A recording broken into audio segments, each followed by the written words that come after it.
Je suis arrivé à Béziers en 2007. En fait, je suis libraire de livres anciens depuis l'année 2000, après avoir eu un parcours d'informaticien pendant une trentaine d'années. L'idée, c'était d'utiliser mon parcours informaticien et ma passion pour les livres. L'idée était de mélanger les deux afin de créer une librairie online, ce que j'ai fait ici donc à Béziers depuis 8 ans maintenant. Notre librairie online fonctionne à travers tous les portails que vous connaissez probablement, c'est-à-dire pour les plus connus eBay, Amazon. Ce sont des portails européens ou canadiens ou japonais. Et la particularité, c'est que nous vendons plus de 50%, on est arrivé à 60% maintenant, de livres à l'international.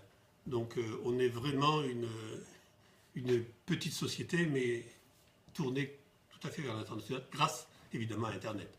On ne vend pas que des livres, nous vendons également des autographes, donc des lettres d'écrivains, de musiciens, des photos dédicacées de chanteurs, d'acteurs, d'artistes, et également des vieux papiers, des archives. Par exemple, j'ai acquis des lettres de la grande épicurienne de la littérature qui s'appelle Colette.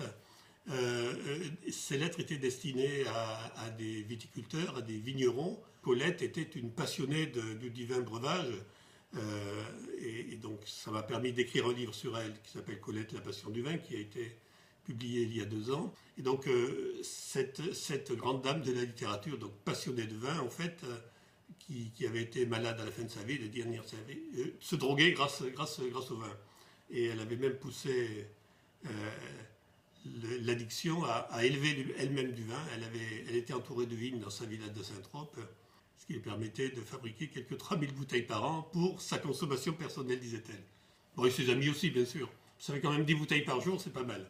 Depuis l'année 2004, j'ai écrit une quinzaine de livres, essentiellement des biographies, notamment 2 livres sur Georges Brassens, donc l'enfant du pays.